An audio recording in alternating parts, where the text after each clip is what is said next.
साहिब हम मजदूर हैं और इसीलिए मजबूर हैं।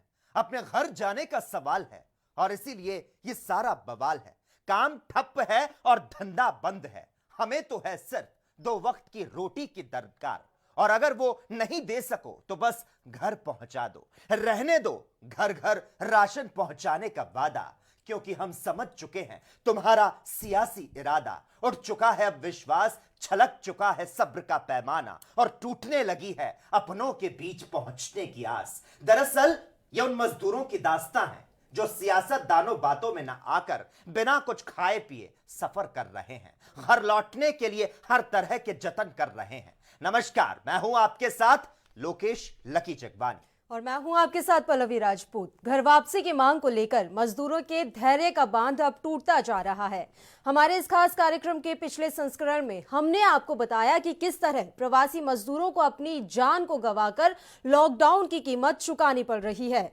सुविधाओं के अभाव में किस तरह से इन मजदूरों ने जब अपने घरों के लिए पैदल सफर शुरू किया तो कैसे कईयों को मंजिल से पहले ही मौत मिल गई। और आज भी देश भर में पैदल चलने वालों की संख्या कम नहीं हुई। तंगहाली, मुफलिसी और घर लौटने की चाहत इस वक्त इतनी हावी हो चुकी है कि अब भी मजदूरों के कारवां का सड़कों पर चलना जारी है, और इसी के साथ जारी है उन मजदूरों को लेकर हो रही राजनीति। बहरहाल कोरोना वायरस के संक्रमण की रोकथाम के लिए लागू हुए लॉकडाउन की वजह से प्रवासी मजदूरों की मुश्किलें खत्म होने का नाम नहीं ले रही। मजदूरों की इस लाचारी के लिए जिम्मेदार कौन है, इस मुद्दे पर चर्चा करेंगे, लेकिन उसके पहले ये रिपोर्ट देखिए। आप पहुंच जाएंगे, आप रोइए मत, पहुंच जाएंगे आप। अरे भैया रोइए मत, आप परेशान ना होइए, आप पहुंच जाएंगे घर ना। अरे पागल हो क्या? खा लीजिए, आप पहुंच जाएंगे, कोई बात नहीं, कोई दिक्कत नहीं होगी।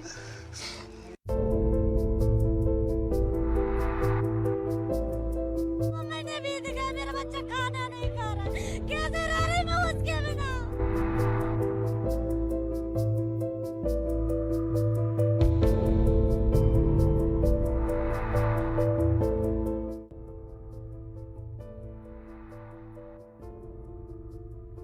ये दर्द है उस मजदूर का जो इस वक्त अपनी मिट्टी में वापस जाना चाहता है, और इसके लिए बिना थके बिना रुके बस चलता ही जा रहा है। लेकिन ये सफर है कि खत्म होने का नाम ही नहीं लेता। फिर भी ये मजदूर बस चले ही जा रहे हैं कि अगर मौत भी आए तो अपने गांव की मिट्टी में आए। लॉकडाउन के बीच मजदूरों का पलायन जैसे कभी न खत्म होने वाली दास्तां बनती जा रही है। प्रवासी मजदूरों के पलायन की यह कहानी न सिर्फ दर्दनाक है, बल्कि इसने पूरे सिस्टम के खोखलेपन की पोल को खोल कर रख दिया है। ये तस्वीरें उन प्रवासी मजदूरों की है जो शहरों को छोड़कर अपने गांव घर के लिए निकल पड़े हैं। अरे कुछ साधन नहीं करवा रहे तो पैदल तो जाने दो। मेरा बच्चा छोटा है, 2.5 साल का, रो रहा है। मम्मी घर पे आ जाओ, मम्मी घर पे आ जाओ। कैसे जाऊं? यहाँ से इंतजार करते करते 2 महीने बीत गए, मेरा बच्चा खाना नहीं खा रहा, कैसे रह रही मैं उसके बिना। खाना पीना नहीं मिला, ना मजदूरी, कोई पैसा टका है नहीं। ठेकेदार की झुग्गी मुग्गी लाइट माइट की सुविधा कुछ नहीं है। झुग्गी तपती है, पन्नी डली हुई, बच्चे छोटे छोटे हैं, उसमें क्या करें, धूप पड़ रही है, बस गांव जाना चाहते हैं। घर का अकेला हूँ, बाप खत्म हो गया है, क्योंकि हम अपना गार्जियन स्वयं हूँ, तो हम नहीं कमाएंगे। हमारे पास और बीवी है, बच्चे हैं, और घर पे माँ है अकेली, तो हम कैसा खिलाएंगे। अब आया तो कर ही रहे हैं। हम देखे सर जी, मैं तो कहता हूँ कि इसका पेट भर जाए, बीवी है इसके, मेरी पेट से है कि ये भूखी रही, ये भूखी रही, मेरे को बोलते बाबू खान, मैं खा रहा। देश का मजदूर होकर निकला है मजबूर। देश में लॉकडाउन का चौथा चरण चल रहा है। फिर भी अभी इन प्रवासी मजदूरों का पलायन रुका नहीं है। ANB न्यूज के कैमरा ने उन सरकारों से, चाहे वो राज्य की हो या फिर केंद्र की, हजारों प्रश्न करती हुई इन तस्वीरों को अपने कैमरे में कैद किया, जिसमें कोई पैदल, कोई साइकिल पर, कोई रिक्शा पर तो कोई ठेले पर, जिसे जो मिल रहा है वो मजदूर उसी का सहारा लेकर चले जा रहा है। और सड़कों पर एक खत्म न होने वाली लाइन सी नजर आने लगी है। ऐसे अगर रास्ता पे कोई अगर हम लोग को दया होगा तो मदद करेगा तो देगा, नहीं तो हम लोग भूखा मर जाएंगे रास्ता में, क्या करेंगे। दर्द को समेटे गुजर रहा मजदूरों का कारवा। इन मजदूरों का परेशानी भरा सफर, भीषण गर्मी, चेहरे पर पसीना और प्यासे होंठ में पपड़ियां साफ नजर आ रही है। हर चेहरे पर भूख, प्यास और बेबसी है, और सुकून बस इतना कि अब घर पहुंच जाएंगे।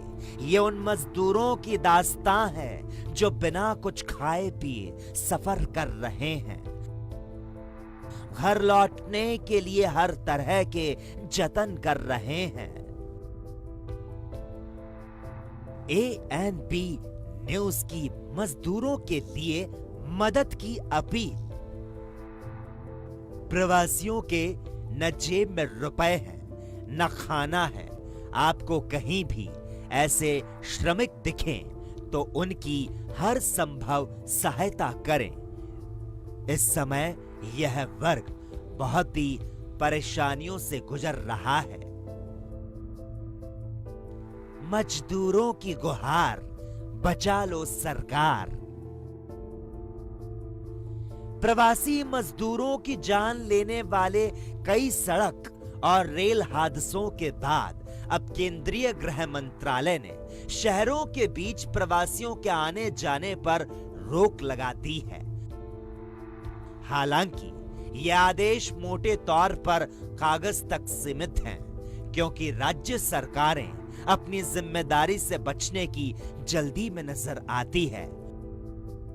और जब आज भी मजदूर पलायन को मजबूर है, तो ऐसे में सवाल ये है कि आखिर जिम्मेदारी किसकी है। मजदूरों को उनके घरों तक पहुंचाने की कोशिशों में अभी और कितनी कमियां और खामियां बाकी है। सरकार और प्रशासन की कछुआ चाल से देश भर के श्रमिकों को घर भेजने के लिए आखिर और कितना लंबा समय लगेगा। ऐसे कई सवालों का जवाब सरकार को देना होगा। न्यूज डेस्क के लिए लकी जगवानी की रिपोर्ट, ANB न्यूज।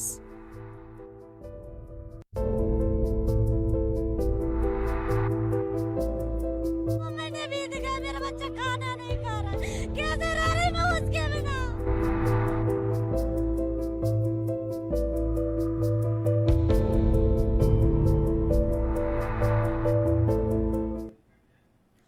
तो देखा आपने इस रिपोर्ट में कि इस लॉकडाउन में किस तरह से मजदूर बेहाल है, तो उधर उत्तर प्रदेश में मजदूरों की मदद पर सियासत भी जारी है। दरअसल औरैया हादसे के बाद कांग्रेस महासचिव प्रियंका गांधी ने पार्टी खर्च पर प्रवासी मजदूरों के लिए 1000 बसें चलाने की घोषणा की, जो कि तपती धूप में सड़ रहे प्रवासी मजदूरों को यूपी बॉर्डर तक पहुंचाने वाली थी। लेकिन दोनों पार्टियों के बीच चली रस्साकस्सी में मजदूरों पर मरहम लगाने की होड़ में राजनीति कहीं आगे निकल गई और मजदूरी वहीं के वहीं रह गए। ये रिपोर्ट देखिए।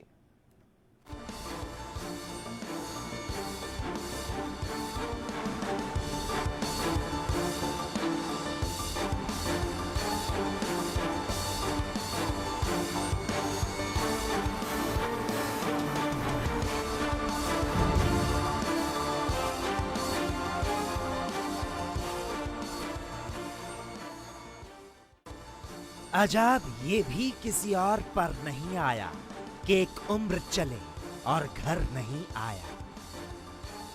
कोरोना काल में यूपी के मजदूरों का सबसे बड़ा रॉबिन हुड कौन है? कौन है जो उनकी मुसीबतों के जख्म पर संवेदना और मदद के मरहम लगाने में आगे है? दिल्ली की सत्ता के सबसे बड़े दरवाजे, यूपी का सियासी पारा पिछले 4 दिन से इसी पर गर्म है, मानो एक होड़ सी लगी हुई है। इसकी शुरुआत 16 मई को हुई, जब कांग्रेस महासचिव प्रियंका गांधी ने योगी आदित्यनाथ सरकार को खत लिखकर 1000 बसें चलाने की परमिशन मांगी। इसके बाद जो घटनाक्रम और बयानबाजी का सिलसिला चला, उसने साफ कर दिया कि राजनीति में कोरोना वायरस की एंट्री हो चुकी है। बता दें कि कोरोना से तो जंग पूरा देश लड़ रहा है, लेकिन यूपी के सियासी बिसात पर कोरोना से एक अलग ही जंग चल रही है। कोरोना और लॉकडाउन के बीच लाखों मजदूर नाउम्मीदी और निराशा में घिरे हैं। उनको बस किसी तरह से घर पहुंचना है।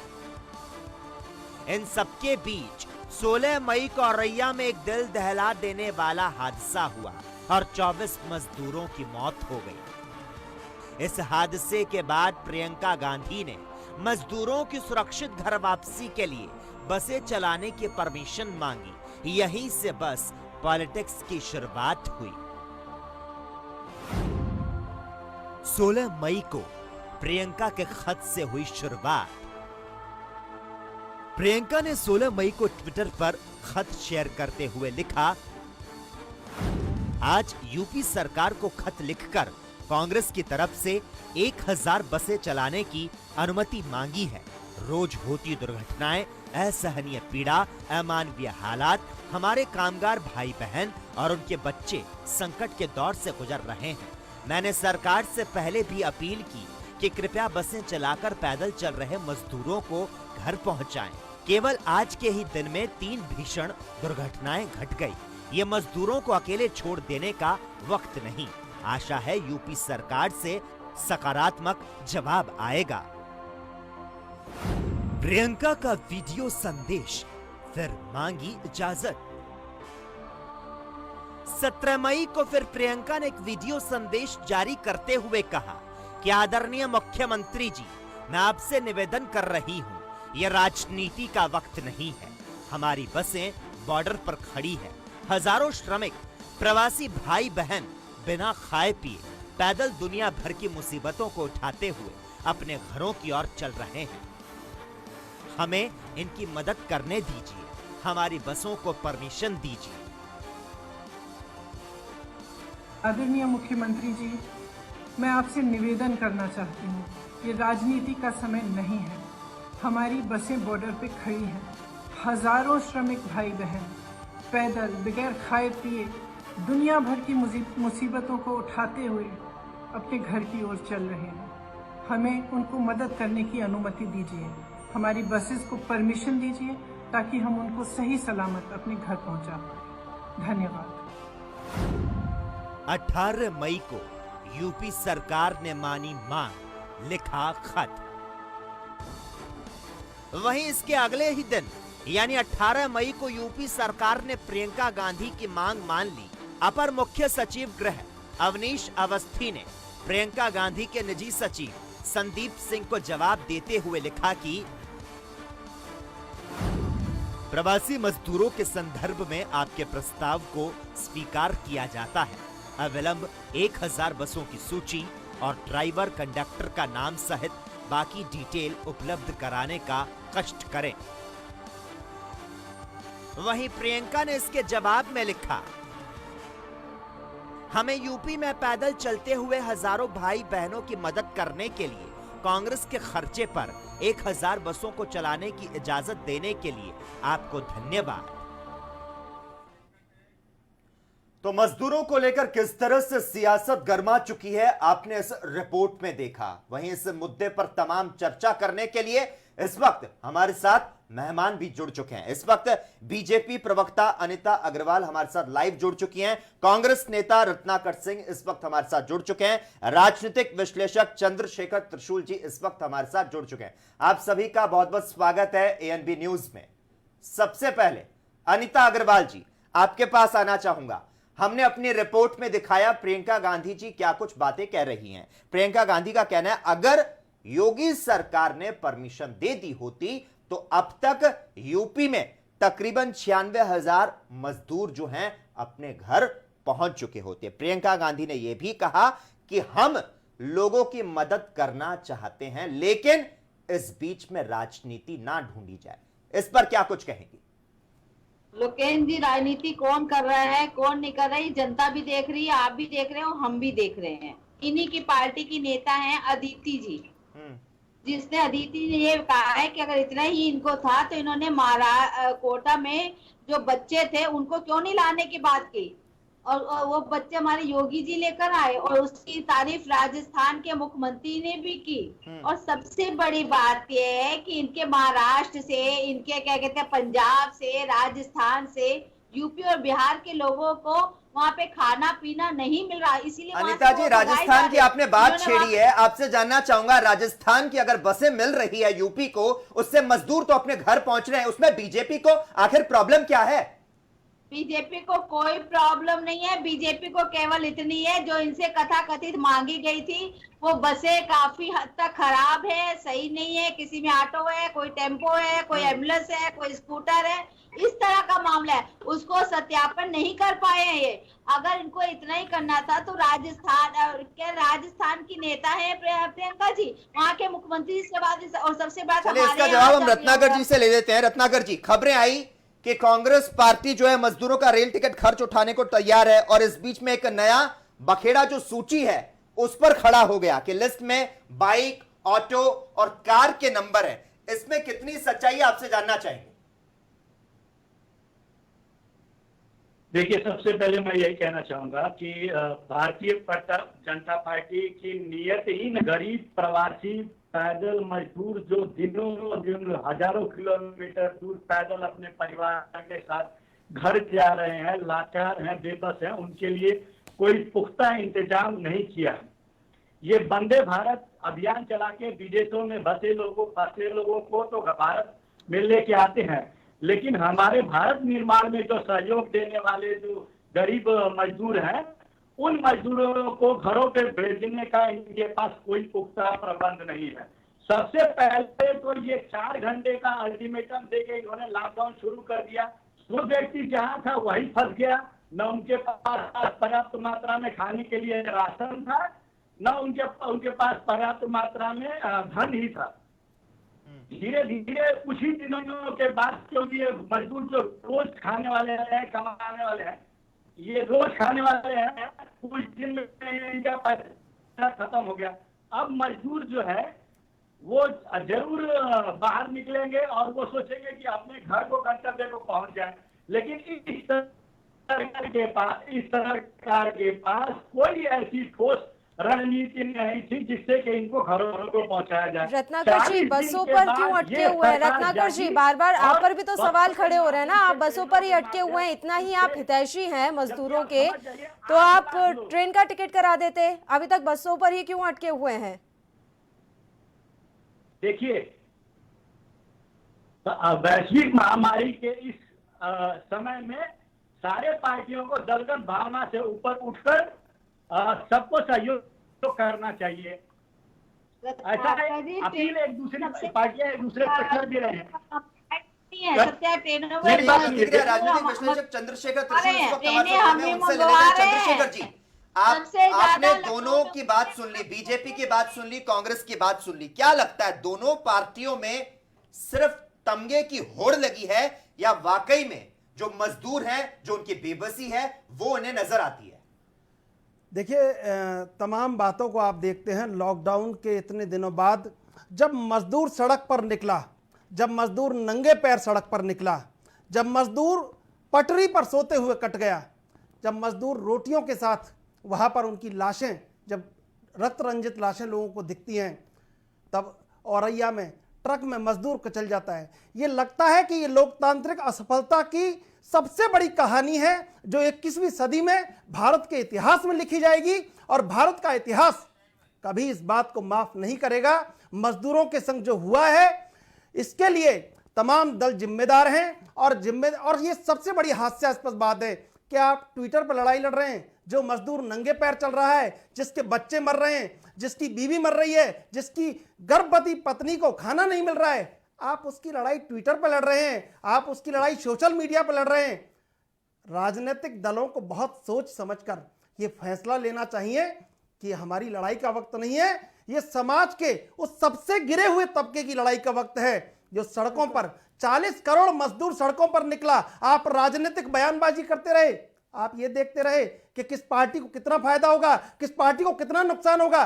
फिर आपको समझना चाहिए कि भारत का आम आदमी ये देख रहा है, और जब चुनाव आएंगे तमाम पार्टियों से इसका हिसाब होगा कि आपने कैसे पटरी पर जो रोटियां कट गई थी उस पर सियासत की, कैसे ट्रक में जो मजदूर कुचल गए थे उस पर सियासत की। आप सियासत के नाम पर मजदूरों की पेट पर रोटियां सेकते रहे, लेकिन आपने उसके भूखे पेट को नहीं देखा। आपने अपनी बयानबाजी को देखा, आप पोज बना के चित्र देते रहे, आप बयान देते रहे। आपको सोचना चाहिए, जो आदमी सड़क पर निकला है, जिसका अपने लोकतंत्र में भरोसा है, जो ये सोचता है कि मैं इस देश का नागरिक हूं, जिसने ना चोरी की, करोड़ों लोग सड़क पर निकले, किसी ने किसी दुकान का ताला तोड़ने का कोई समाचार आपको मिला?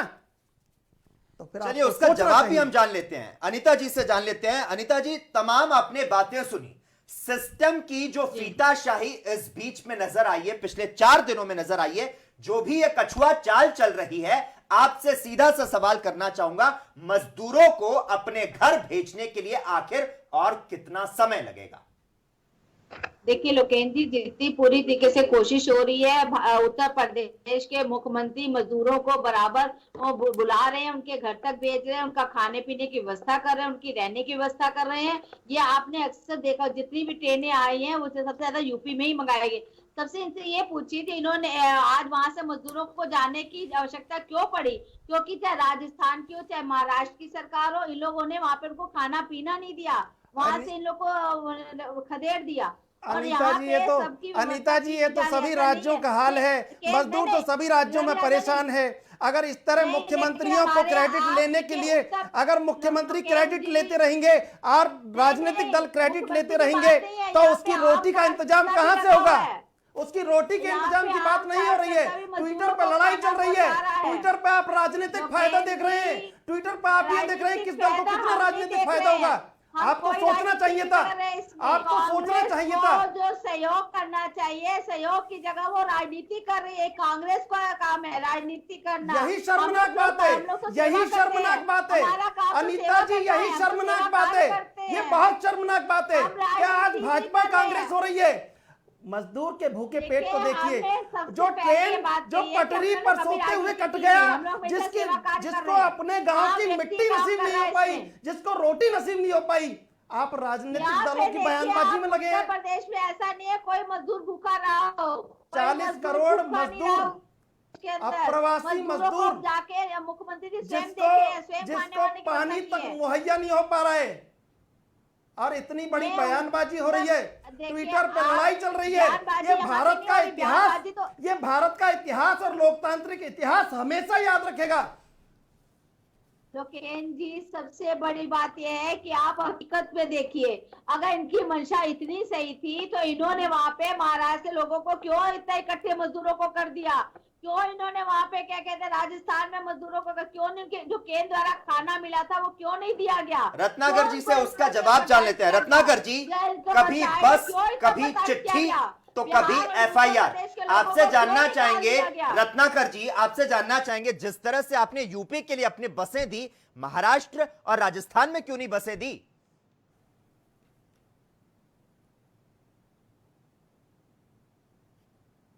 रत्नाकर जी, क्या मेरी आवाज आप तक पहुंच पा रही है? जी, आपकी आवाज आ रही है। रत्नाकर जी, आपसे जानना चाहेंगे, जिस तरह से जैसा कि अनीता जी आरोप लगा रही है कि कांग्रेस राजनीति कर रही है, मैं इनको एक बात बहुत स्पष्ट रूप से कहना चाहता हूँ कि माननीय प्रियंका गांधी जी ने जब मजदूरों को देखा कि खाते जा रहे हैं, वो रास्ते में चल रहे हैं, मर रहे हैं, उनके लिए कोई सुविधा नहीं है यूपी गवर्नमेंट प्रदान कर रही है, उन्होंने बकायदे चिट्ठी लिखकर योगी आदित्यनाथ से परमिशन मांगा। योगी आदित्यनाथ जी ने उनको परमिशन दिया। अब उनको जब परमिशन दे दिया गया तो हम अपनी 500 पे पहुंचा करते, वहाँ पे आपकी बसें फिट नहीं है। मैं ये कहना चाहता हूँ कि आप इनका एक केंद्रीय मंत्री नीति चलिए अनिता जी, रत्नाकर जी, बहुत बहुत आपका धन्यवाद हमारे साथ इस चर्चा में जुड़ने के लिए। कुछ और मेहमानों से आपको रूबरू करवाएंगे। अपनी पहली रिपोर्ट में हमने आपको बताया किस तरह से प्रियंका गांधी ने एक पत्र लिखा योगी सरकार को और उसके बाद उनकी जो बात थी वो मानी गई और उसके बाद उन्होंने धन्यवाद भी कहा। तो वही बात प्रियंका गांधी के धन्यवाद तक ही नहीं सिमटी, इसके बाद शुरू हुई असली सियासत। एक रिपोर्ट देखिए। वही बात प्रियंका गांधी के धन्यवाद तक नहीं सिमटी, इसके बाद शुरू हुई असली सियासत। मांग मंजूर करने से पहले प्रियंका से 4 सवाल। यूपी सरकार ने प्रियंका गांधी की मांग को मंजूरी दे दी, लेकिन उसके पहले दोपहर में तीखा हमला बोला। सीएम योगी के दफ्तर की तरफ से ट्वीट करते हुए कांग्रेस और प्रियंका से 4 चुभते सवाल पूछे गए। इसमें कहा गया, जब आपके पास 1000 बसें थी तो राजस्थान और महाराष्ट्र से ट्रकों में भरकर हमारे साथियों को उत्तर प्रदेश, बिहार, झारखंड और बंगाल क्यों भेज रहे हैं? औरैया में हुई दर्दनाक सड़क दुर्घटना से पूरा देश आहत है। एक ट्रक पंजाब से और दूसरा राजस्थान से आ रहा था। क्या कांग्रेस और प्रियंका गांधी जी इस दुर्घटना की जिम्मेदारी लेंगी? हमारे साथियों से माफी मांगेंगी? प्रियंका गांधी जी कहती हैं कि उनके पास 1000 बसें हैं। ये और बात है कि अब तक इन बसों की सूची तक उपलब्ध नहीं कराई गई, ना ही हमारे साथियों की। बसों और हमारे साथियों की सूची उपलब्ध करा दी जाए, जिससे उनके कार्य ट्विटर पर नहीं धरातल पर दिखे। देश भर में जितनी भी श्रमिक स्पेशल ट्रेनें चल रही है, उनमें से आधी से ज्यादा ट्रेनें उत्तर प्रदेश ही आई हैं। अगर प्रियंका वाड्रा जी को हमारी इतनी ही चिंता है, तो वो हमारे बाकी साथियों को भी ट्रेनों से सुरक्षित भेजने का इंतजाम कांग्रेस शासित राज्यों से क्यों नहीं करा रही? 18 मई को देर रात खत, लखनऊ भेजें बस। यूपी के अपर मुख्य सचिव गृह अवनीश अवस्थी ने 18 मई को देर रात प्रियंका गांधी के निजी सचिव को खत लिखा। इस खत में उन्होंने प्रियंका के निजी सचिव से 1000 बसें लखनऊ भेजने को कहा। चिट्ठी में लिखा गया कि कृपया समस्त बसों सहित उनका फिटनेस सर्टिफिकेट और ड्राइवर कंडक्टर की डिटेल सहित वृंदावन योजना सेक्टर 15-16 में जिलाधिकारी लखनऊ को उपलब्ध कराएं। प्रियंका के निजी सचिव ने बताया, राजनीति से प्रेरित। वहीं इसके जवाब में प्रियंका के निजी सचिव संदीप सिंह ने लिखा, गाजीपुर बॉर्डर गाजियाबाद से 500 बसें और नोएडा बॉर्डर से 500 बसें चलाने की इजाजत मांगी गई। आपने 1000 बसों की लिस्ट मांगी, जो उपलब्ध करा दी गई। देर रात 11:40 पर आपका एक खत मिला, जिसमें लखनऊ में बसें हैंडओवर करने को कहा गया।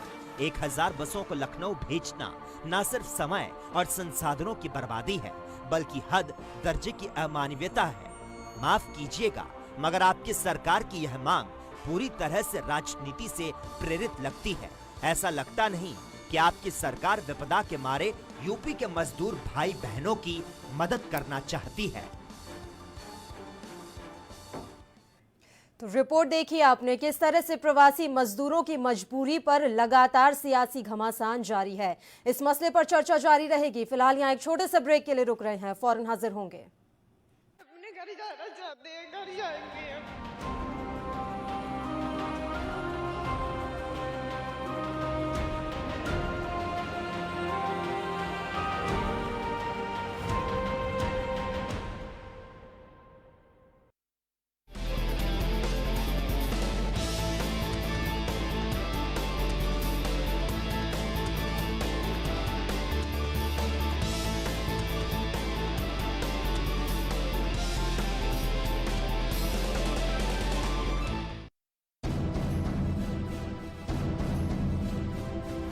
हर खबर का मतलब अहम खबर नहीं,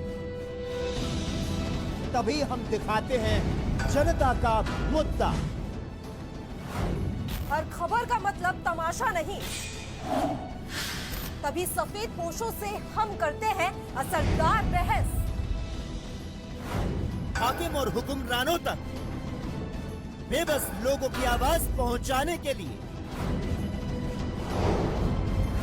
सत्ता के कानों तक जनता की आवाज पहुंचाने के लिए, आम जनता का मंच बनकर, जज्बा सियासी समीकरणों को जानने और समझने का, आदत सिस्टम से जवाब निकालने की। हम हैं ANB न्यूज। घर जाना चाहते हैं, घर जाएंगे हम।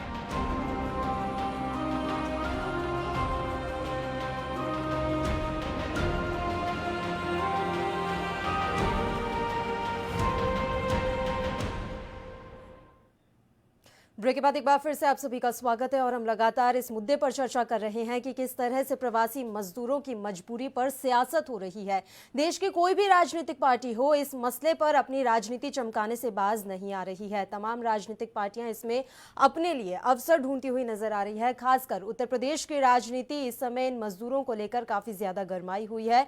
यहाँ भारतीय जनता पार्टी और कांग्रेस में रस्साकशी का दौर लगातार जारी है। प्रवासी मजदूरों की मजबूरी तमाम तरह के सवाल तो खड़े कर रही है, लेकिन कहीं ना कहीं इन सब के पीछे जो राजनीतिक पार्टियां हैं वो अपनी राजनीति चमकाने से बाज नहीं आ रही हैं। हमारे साथ राजनीतिक विश्लेषक चंद्रशेखर त्रिशूल जी लगातार जुड़े हुए हैं, हम उन्हीं के पास चलते हैं, अगला सवाल उनसे लेते हैं। चंद्रशेखर जी, देखिए, तमाम पार्टियां जो हैं या केंद्र सरकार है वो आश्वासन दे रही हैं कि हम मजदूरों की मजबूरी को समझ रहे हैं, उनके लिए हम प्रयास कर रहे हैं, उन्हें सुविधाएं देने की कोशिश कर रहे हैं। ये तमाम आश्वासन सिर्फ थोते नजर आते हैं। सवाल ये है कि ये हालात सुधरेंगे कैसे? देखिए पल्लवी, जिस तरह के हालात देश में नज़र आए हैं, जिस तरह कोरोना में सबसे पीड़ित कोई पक्ष अगर नज़र आया है तो वो ये गरीब मजदूर है, जिसका गांव, घर, जिसने 20-30 साल से अपना एक दूसरा आशियाना बसाया था, ना वो अपने घर लौट पा रहा है। उस आशियाने में उसकी यादें जो छूट गई हैं, जो एक उसका तमाम बसाया हुआ घर था, वो एक बैग पोटली में बांध के अपने सिर पर लेके जा रहा है। वहाँ भी उसे ट्रक कुचल रहा है, वहाँ भी उसका भूखा पेट उससे लड़ रहा है, वहाँ भी उसके सूखे हुए होठ लोकतंत्र से शिकायत कर रहे हैं। और आप ट्विटर पर लड़ाई लड़ रहे हैं, आप सोशल मीडिया के प्लेटफॉर्म पर अपने राजनीतिक दलों की हिमायत कर रहे हैं। तो फिर ये भारतीय लोकतंत्र और तमाम मानवता के ऊपर एक ऐसा प्रश्न चिन्ह है कि इस प्रश्न चिन्ह को हल करने में तमाम सदियां गुजर जाएंगी। भारत जब भी अपने आप को देखेगा तो उसको ये दाग हमेशा महसूस होगा कि कैसे जिस पूरे भारत को मजदूरों ने बनाया, जिन सड़कों पर रोज ट्रक, वाहन, तमाम चीज़ें दौड़ रहे हैं, उसको किसने बनाया? उसी सड़क पर मजदूर कुचले जा रहे हैं, उसी सड़क पर भूखे पेट मजदूर कुचले जा रहे हैं। जिस पटरियों को मजदूरों ने बिछाया उन्हीं पर वो मजदूर कुचले जा रहे हैं। तो फिर ऐसा लगता है कि सरकार की गंभीरता किसी बड़े प्रश्न के घेरे में। ये जो मजदूर हैं, आपको क्या लगता है तमाम जो नेता हैं, तमाम जो पार्टियां हैं, उनको इन मजदूरों में इस वक्त में भी क्या अपना वोट बैंक नजर आता है? और कहीं ना कहीं मानवीयता के आधार पर तो मजदूरों के लिए प्रबंध होना ही चाहिए।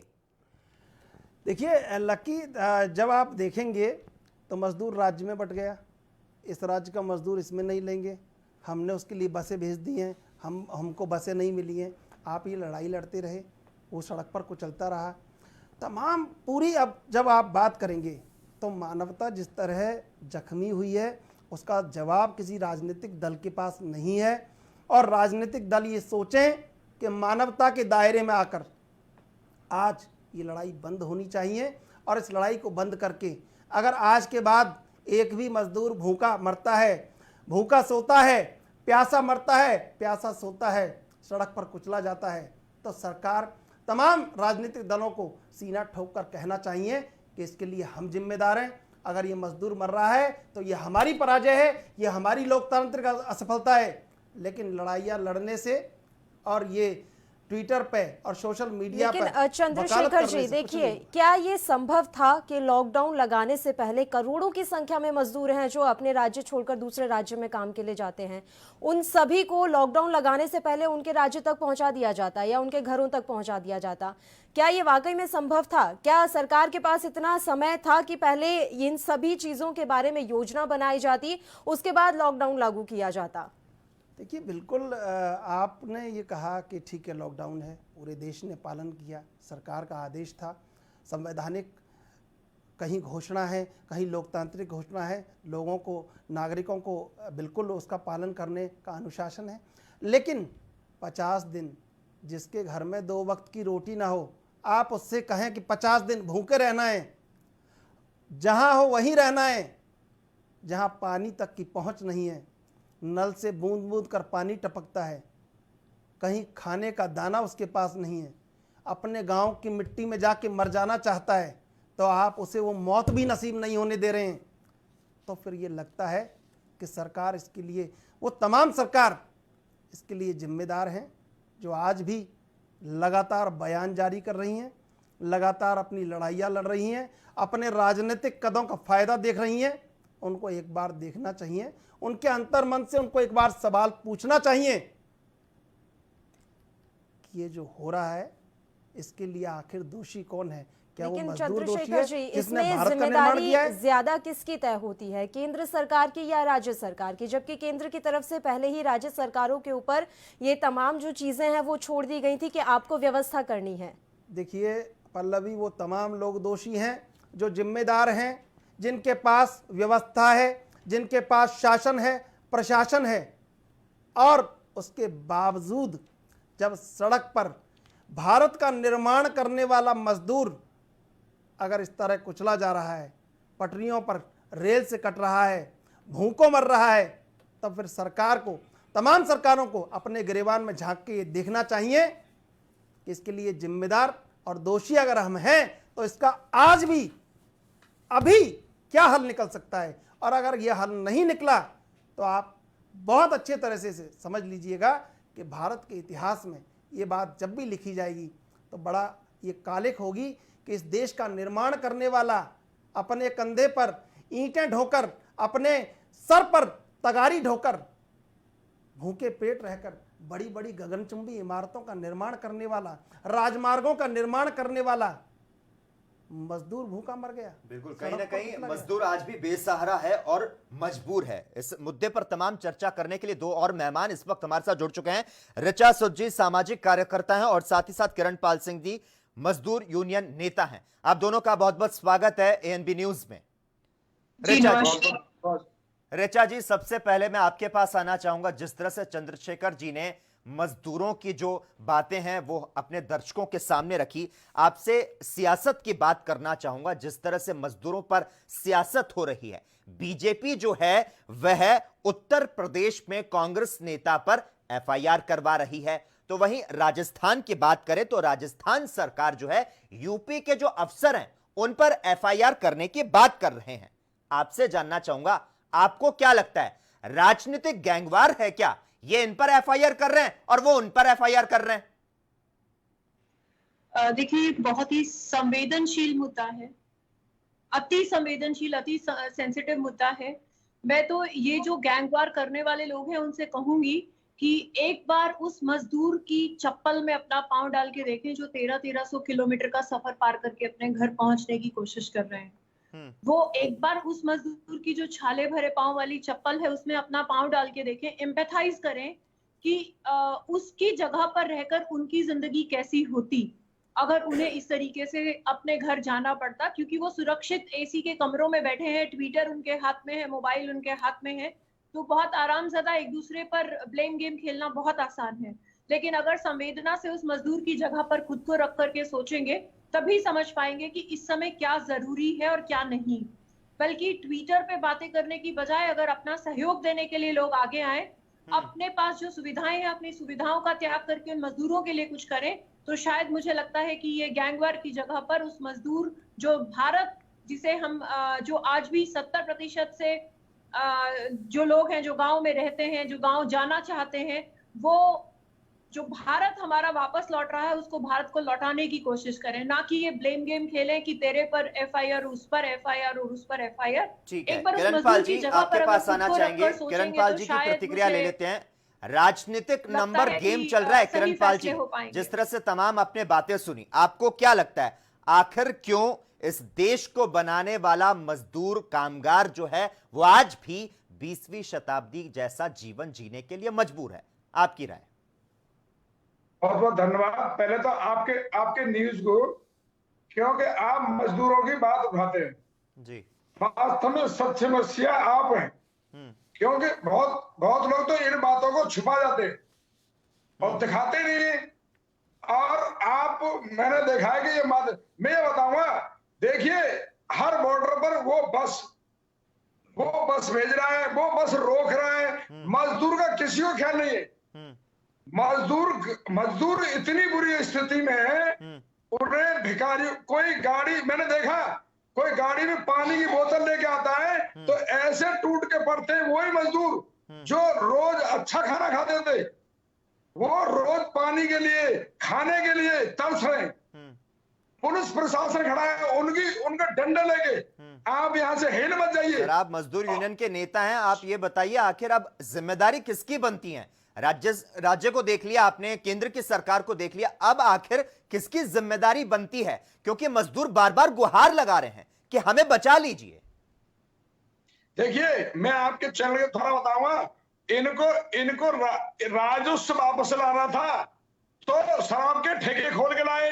अरे भाई, तुम इंडस्ट्री खोलो ना, वहां पे सोशल डिस्टेंसिंग कराइए, वहां पे सिविल के काम चलवाइए, कंस्ट्रक्शन लाइन चालू करवाइए। और अगर आपको शराब के ठेके में कोरोना नहीं दिखाई देता तो इन सब के लिए जाने आने की व्यवस्था घर तक कर दीजिए। किरणपाल जी, ये कम से कम रोड में तो भूखे मरेंगे। किरणपाल जी, ये अपने किरणपाल जी, एक सवाल है मेरा। मजदूर, तमाम मजदूर संगठन है, पूरा देश रंगा पड़ा रहता है मजदूर संघों की राजनीति से, मजदूरों के कई संगठन हैं, लेकिन एक बड़ा सवाल ये भी है कि जब मजदूर सड़क पर था तो कोई संगठन उसके लिए नहीं खड़ा था। एक बड़ी विचार करने वाली बात है, इसका जवाब आपसे जानना चाहूंगा। मेरे मन में कहीं ये सवाल उठा कि आपसे पूछना चाहिए, मजदूरों की राजनीति हो रही है, राजनीतिक दल अपने बयान जारी कर रहे हैं, लेकिन मजदूरों की हित की बात करने वाले संगठन भी कहीं दिखाई नहीं दिए आगे की लाइन में। सर बिल्कुल, आपने बहुत अच्छी बात बोली। संगठन आज भी दिखाई दे रहे हैं, जैसे आज आपके साथ दिखाई दे रहे हैं। कोरोना नहीं होता, प्रतिबंध नहीं होता तो ये संगठन सब रोड पे होते और इन मरीजों के साथ, इन गरीबों के साथ ऐसा नहीं होता, इन मजदूरों के साथ ऐसा नहीं होता। घाव पर मरहम लगाने की किसी की जिम्मेदारी नहीं है क्या इस वक्त में? कहीं न कहीं संगठनों को भी देखिए, अगर ये संगठन है, जितने संगठन है सभी संगठन गरीबों की और किसानों की आवाज करते हैं, परंतु आज और पालन कर रहे हैं लॉकडाउन का तो ये संगठन कर रहे हैं। राजनेता अभी भी राजनीति कर रहे हैं, राजनेता अभी भी गंदी राजनीति कर रहे हैं। नहीं, एक बार आत्मावलोकन करना चाहिए मजदूर संगठनों को, कि उनको आत्मावलोकन करना चाहिए किरणपाल जी, कि वो लोग भी कहीं आगे नहीं आ पाए और जिस तरह सड़क पर मजदूर खड़ा रहा और अपने तमाम हितैषियों को देखता रहा, एक भी हितैषी ऐसा नहीं था कि ये कहता आके कि हम तुम्हारे साथ खड़े हैं। तब ये प्रश्न आपसे पूछना बड़ा वाजिब बनता है। बहुत सारे जवाब हो सकते हैं इसके, लेकिन एक बार आत्मावलोकन की जरूरत है तमाम मजदूर संगठनों को कि आखिर वो क्यों खड़े नहीं रह पाए। आप सही कह रहे हैं। कभी देखिए, आप मीडिया से देख रहे हैं, जितने लोग कोरोना से मरोगे उससे ज्यादा लोग एक्सीडेंटों से मर चुके हैं। वो कहीं गिनती, वो मौत किस में हो रही है? कोई कहीं भी राजनेता को लेने नहीं, कोई राजनेता को लेने नहीं, वो मौत। ठीक है किरणपाल जी, धन्यवाद हमारे साथ इस चर्चा में जुड़ने के लिए। तो हमने आपको बताया किस तरह से पार्टी पॉलिटिक्स हो रही है, मजदूरों को लेकर बस पॉलिटिक्स हो रही है, और ये पॉलिटिक्स अब तक हमने आपको बताई किस तरह से भारतीय जनता पार्टी और कांग्रेस में उत्तर प्रदेश में नजर आ रही। ये पॉलिटिक्स हालांकि 2 पार्टियों तक ही सीमित नहीं रही, इसके बाद एंट्री हुई बसपा सुप्रीमो मायावती की। एक रिपोर्ट देखिए। ये पॉलिटिक्स हालांकि 2 पार्टियों तक ही सीमित नहीं रही। इसके बाद एंट्री हुई बसपा सुप्रीमो मायावती की। बस पॉलिटिक्स में कूदी बसपा सुप्रीमो। मजदूरों को लेकर यह पॉलिटिक्स अभी तक 2 पार्टियों में चल रही थी। दोनों पार्टियां अपने अपने वोट बैंक बढ़ाने में लगे हुए थे, लेकिन इसी बीच इस पॉलिटिक्स में एंट्री हुई बसपा सुप्रीमो मायावती की, जिन्होंने ट्वीट करते हुए लिखा, बीएसपी का कहना है कि अगर कांग्रेस पार्टी के पास वास्तव में 1000 बसें हैं तो उन्हें लखनऊ भेजने में कतई देरी नहीं करनी चाहिए, क्योंकि यहाँ भी प्रवासी लोग भारी संख्या में अपने घर जाने का बेसब्री से इंतजार कर रहे हैं। खतों के सिलसिले के बीच फर्जीवाड़ा। वहीं खतों के सिलसिले के बीच नोएडा और गाजियाबाद बॉर्डर पर हजारों प्रवासी मजदूर इंतजार करते रहे, लेकिन एक भी बस नहीं आई। इस बीच एक नया ट्विस्ट उस वक्त आया जब यूपी सरकार ने आरोप लगाया कि कांग्रेस की तरफ से सौंपी गई बसों की लिस्ट में ऑटो, बाइक और स्कूटर के नंबर शामिल हैं।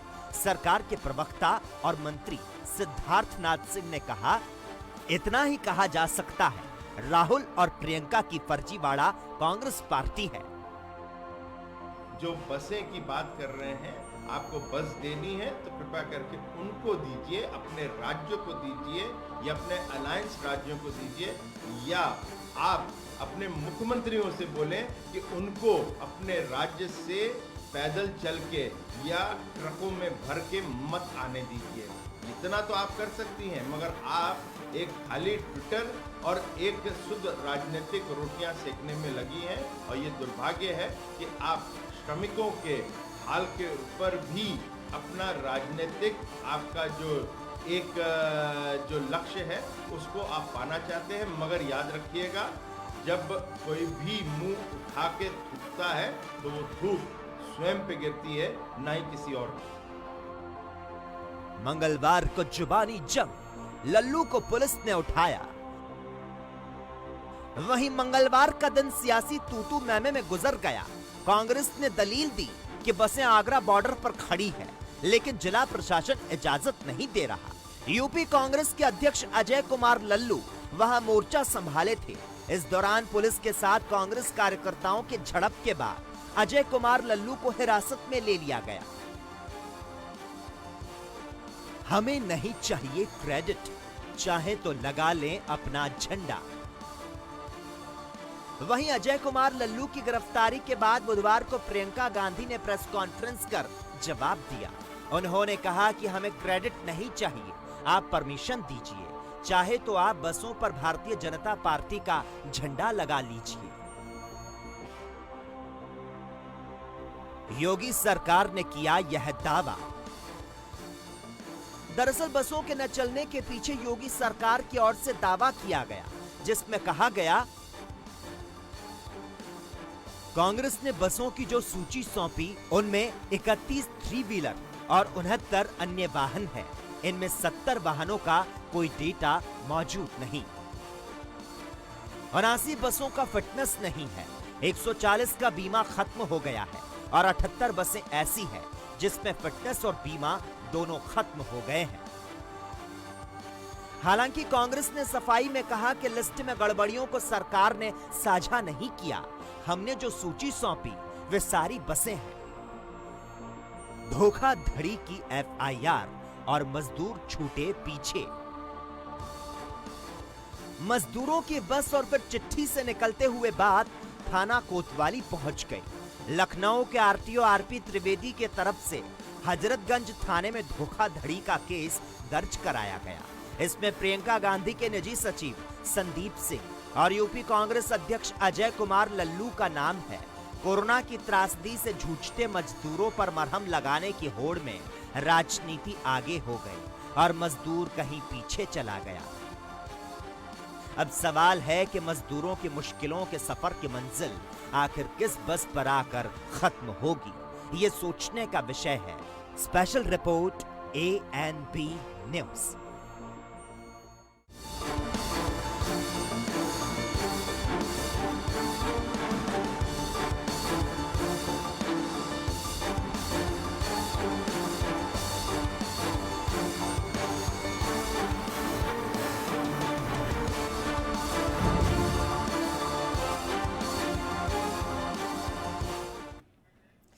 वाकई में मजदूरों की मजबूरी पर सियासत अपने आप में शर्मनाक है और इस समय यही सियासत सबसे ज्यादा चरम पर है। चंद्रशेखर जी, मेरा छोटा सा सवाल है, न्याय क्या है और कैसे मिलेगा न्याय? एक बात बहुत गौर से समझनी होगी। एक बहुत पुरानी एक किसी ने कहा कि शेर कहा था कि तारीख की नज़रों ने ये दौर भी देखा है, लम्हों ने खता की थी, सदियों ने सजा पाई। बेशक ये जो सजा है सदियों के लिए है, लेकिन सरकार ने जिस तरह कहा कि कहीं 12 रुपये 10 रुपये जमा कराने से किसी को, मजदूर को, किसी गरीब आदमी को 10 लाख 5 लाख मिल जाएंगे, 2 लाख मिल जाएंगे। सरकार को ये फैसला करना चाहिए, जितने लोग परेशान हैं, ये जितने करोड़ों अप्रवासी मजदूर हैं, सरकार को इतनी उदारता तो दिखानी चाहिए कि अपने 10-12 रुपये इकट्ठे करके जमा करा दें और उनको कम से कम उनका बीमा, उनका हक, उनका लोकतांत्रिक हक तो मुहैया करा दें। ये बहुत बड़ी आस है। अगर ये पूरी हुई तो इतिहास एक बार फिर माफ़ करने की शायद बात सोच ले, वरना तो लोकतंत्र को कभी माफ़ नहीं किया जाएगा भारत के इतिहास में। बिल्कुल, इस मसले पर चर्चा के लिए 2 अन्य मेहमान भी इस समय हमारे साथ लाइव जुड़े हुए हैं। संदीप दुबे जी बीजेपी के नेता हैं, उनके अलावा संजय गुप्ता जी जो कि कांग्रेस से अपना पक्ष रखने के लिए इस समय हमारे साथ लाइव जुड़े हुए हैं। आप दोनों का बहुत बहुत स्वागत है एएनबी न्यूज़ पर। संदीप जी, मैं पहले आपके पास आना चाहूंगी। मजदूरों का दर्द कम करने में कहीं ना कहीं आपकी सरकार फेल होती हुई नजर आई है। देखिए, जो अभी परिस्थिति है, मैं सिर्फ इतना कहूंगा, हम सबके अच्छे और बुरे कर्म से हमारा राष्ट्र प्रभावित होता है और इस समय सबको कानून का पालन करने की आवश्यकता है और हम लोग कानून का पालन करें और बेहतर ढंग से जो ये कोरोना महामारी है इससे मिलके निपटने की जरूरत है। अगर हम मिलके नहीं निपटेंगे तो इतिहास हमें से किसी को माफ नहीं करेगा, वो चाहे कांग्रेस के और कैसे मिलना चाहते हैं के नेता हो, यूपी में भारतीय जनता पार्टी की सरकार, केंद्र में भारतीय जनता पार्टी की सरकार, लेकिन मजदूरों को कोरोना ने नहीं बल्कि वहां के सिस्टम ने मार दिया है। पैदल घर वापसी को आज भी मजदूर मजबूर हैं। आप ही के तमाम दावे वादे वो कहाँ हैं? कि अच्छे पहल को कांग्रेस के ही लोगों ने उस पहल को नाकाम कर दिया। तो आज तो कांग्रेस के अंदर प्रियंका जी का नेतृत्व स्वीकार नहीं है, तो ये तो कांग्रेस के लोग डिसाइड करें कि वो देश को देना क्या चाहते हैं। उनके पास तो एक राजनीति का लंबा अनुभव है। अगर ये अनुभव का यही विकल्प है ऐसे महामारी काल में, तो कांग्रेस को ये राजनीति मुबारक हो। सर, मैं आपसे ये पूछना चाह रहा हूं, आपकी राज्य सरकार ने, केंद्र सरकार ने क्या कुछ प्रबंध किए? आप उनका गुणगान करिए ना। बिल्कुल सही बात है, आपने जो पक्ष रखा सारे राज्य सरकारों से और केंद्र स्वयं प्रधानमंत्री भारत के एक समन्वय में बैठक भी हुई, मीटिंग भी हुआ और ये तय हुआ कि जो लोग क्वारंटाइन किए गए हैं, जो लोग निरोग हैं, जिनको कोरोना नहीं है, एक एक करके मजदूरों को ट्रेन के माध्यम से, जो भी सरकारी सुविधा उसके माध्यम से उनके स्थान को पहुंचाएंगे। लेकिन अचानक कोई ऐसे मजदूर साथी हैं जो ये समझ नहीं पा रहे कि इस बीमारी की कितनी भयावहता है, वो निकल के बाहर आ गए, जाने को तैयार हुए। सभी सरकारों को निर्देशित है कि उनको स्वस्थ और उनके स्वास्थ्य की चिंता करते हुए, उनकी भूख की और प्यास की चिंता करते हुए उनकी जांच कर और उनको गंतव्य स्थान तक पहुंचाया जाए। तो हम लोगों को अपनी अपनी सरकारों पे भरोसा रखना पड़ेगा, क्योंकि हमारे पास वही पुलिस है, वही डॉक्टर है, आप भी वही हो। क्योंकि अगर आज आप भी आके बैठ रहे हो ऐसे समय में, तो आप खुद से महसूस करिए कि आप कितना बड़ा देशभक्ति काम कर रहे हैं, क्योंकि एक वैचारिक आदान प्रदान हो रहा है, आपने अपने कर्म से पीछे नहीं हट रहे हैं। तो आज हम सबको अच्छा कर्म करने की जरूरत है, क्योंकि आज हमारे अच्छे सर, आपने अगर इतने अच्छे कर्म किए होते ना तो वो मजदूर अपने घर पे पहुंच चुके होते। चलिए संजय गुप्ता जी से राय ले लेते हैं। संजय गुप्ता जी, क्या मेरी आवाज आप तक पहुंच पा रही है? संजय गुप्ता जी, प्रियंका गांधी ने 1000 बसें के लिए जो है परमिशन मांगी थी यूपी सरकार से। आपसे जानना चाहेंगे, जब कांग्रेस पार्टी ने, प्रियंका गांधी ने 1000 बसों के लिए मजदूरों को भेजने के लिए परमिशन मांगी थी, उस वक्त या उससे पहले तमाम जो तैयारी थी क्या आप लोगों ने कर रखी थी? जो भी कागजी औपचारिकताएं की बात सामने आ रही है यूपी सरकार की तरफ से, आप लोगों ने पहले क्यों नहीं की थी?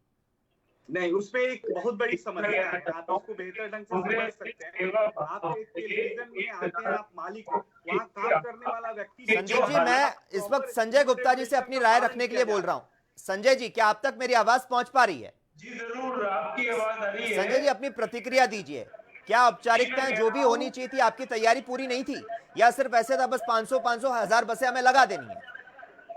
देखिए, मैं आपको बताना चाहता हूँ कि कांग्रेस ने बिना वापसी की बात को रखा। असल में तो विफल वहाँ की राज्य की चुनी हुई सरकारें हुई है, केंद्र की सरकार विफल हुई है। जो हमारा मजदूर है, जो हमारा प्रवासी मजदूर था, उसको ये लाने के और ट्रांसपोर्ट करने में सक्षम नहीं है। आज मैं पूछना चाहता हूँ, सवाल उठाना चाहता हूँ कि जिस तरह से कांग्रेस ने 1000 बसों को मोबिलाइज करके खड़ा कर दिया, मैं जानना चाहता हूँ कि यूपी के यशस्वी जो मुख्यमंत्री हैं, 50,000 बसों की वहां उपलब्धता थी पूरे उत्तर प्रदेश के अंदर, तो क्यों नहीं उन बसों को वो मोबिलाइज करके उन मजदूरों को पहुंचाने का काम उन्होंने शुरू किया। आज कांग्रेस को इस जिम्मेवारी को अपने ऊपर लेना पड़ा। किस तरह का घिनौना और किस तरह का ये राजनीतिक खेल आज ये भारतीय जनता पार्टी खेल रही है, आपके सामने है। वैसे तो आप जानते हैं इस बात को कि जिस तरह से श्रमिकों के खिलाफ इनकी सोच रही है, इन्होंने श्रमिकों के कानून को देश के अंदर लेबर लॉ को रोका है। इन्होंने इससे पहले इन्हीं श्रमिकों के ऊपर जब वो मध्य प्रदेश और महाराष्ट्र से दिल्ली की तरफ आ रहे थे तो डंडे चलाए थे। इन्हीं लोगों ने 2 अक्टूबर को किसानों को डंडे मारे थे। इन्हीं लोगों ने गरीब लोगों से, इनको बुरा लगता है। ये रईसों की अमीरों की सरकार है, ये हमें समझना पड़ेगा। और आप बिल्कुल रईसों के अमीरों की सरकार है और संदीप दुबे जी को लगातार मुस्कुराहट आ रही है। यहाँ पे प्रवासी मजदूरों की बात हो रही है। संदीप दुबे जी आखिर किस बात की मुस्कुराहट है आपके चेहरे पर? कर्ज माफ करने का काम करते हैं, ये मजदूर को उसके घर पहुंचाने का काम नहीं करते हैं। नहीं तो क्या मजबूरी थी कि 50,000 बसें उत्तर प्रदेश सरकार के पास अपनी खड़ी हुई है, आज क्यों उसका प्रयोग नहीं करते हैं? संदीप दुबे जी, क्या आपके पास जवाब है या सिर्फ चेहरे पर मुस्कान ही नजर आएगी? मैं संजय गुप्ता जी को कहूंगा कि ये कांग्रेस को इस समय उत्तर प्रदेश में अपनी जमीन तलाशने के लिए जो ये राजनीति कर रही है, ये बेहतर समय नहीं है। इसके लिए और भी समय आएगा। दूसरी बात, आप क्यों हमेशा उन डॉक्टरों के साथ सहानुभूति नहीं है जो कोरोना के लिए काम कर रहे हैं, उन पुलिस वालों के साथ आपको सहानुभूति नहीं है। आपकी सहानुभूति उनके साथ क्यों है जो देश में दिल्ली की तरफ आ रहा था, आपने डंडे का प्रयोग किया कि नहीं किया? संजय जी एक एक करके बात रखेंगे तो शायद आपकी बात बेहतर तरीके से पहुंच पाएगी। एक साथ चिल्लाने से किसी को आपकी बात समझ नहीं आएगी। संदीप जी, आप तमाम सहानुभूति की यहाँ बात कर रहे हैं। संदीप दुबे जी सुन लीजिए। संदीप जी, आप तमाम सहानुभूति की बात कर रहे हैं। आपकी केंद्र की सरकार ने, आपकी राज्य की सरकार ने कितनी सहानुभूति दिखाई प्रवासी मजदूरों से? हम में से किसी को माफ न करे। हम ऐसी राजनीति करें कि इतिहास जब भी लिखा जाए कोरोना काल में, उसमें हम ही दोषी हो। हमें इन सबसे ऊपर उठ जाना पड़ेगा। हम जो भी बेहतर कर सकते हैं करने की कोशिश करें। हम देखिए समस्याएं मेरे और आपके द्वारा ये प्रायोजित नहीं है, ये पूरा विश्व समस्याओं से घिरा हुआ है। इस समस्याओं के समाधान के लिए सरकार बेहतर काम कर रही, वो चाहे राजस्थान में आपकी सरकार हो, दिल्ली में केजरीवाल की सरकार हो, यूपी में योगी की सरकार हो, तो इन सरकारों को समन्वय स्थापित करने दीजिए, इन पे भरोसा रखिए।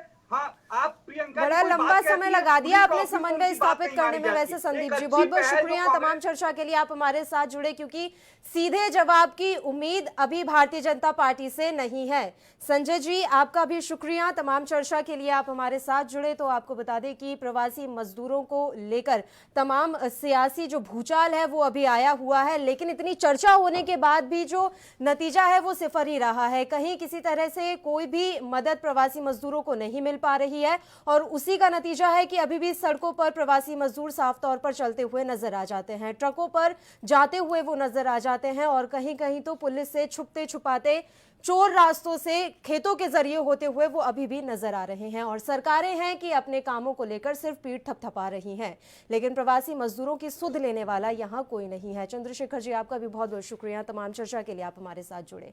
और इसी के साथ हमारे इस खास बुलेटिन में इतना ही। मुझे दीजिए इजाजत। देश प्रदेश की तमाम ताजा और अहम खबरों के लिए आप देखते रहिए ANB न्यूज। नमस्कार। अपने घर जाना चाहते हैं, घर जाएंगे।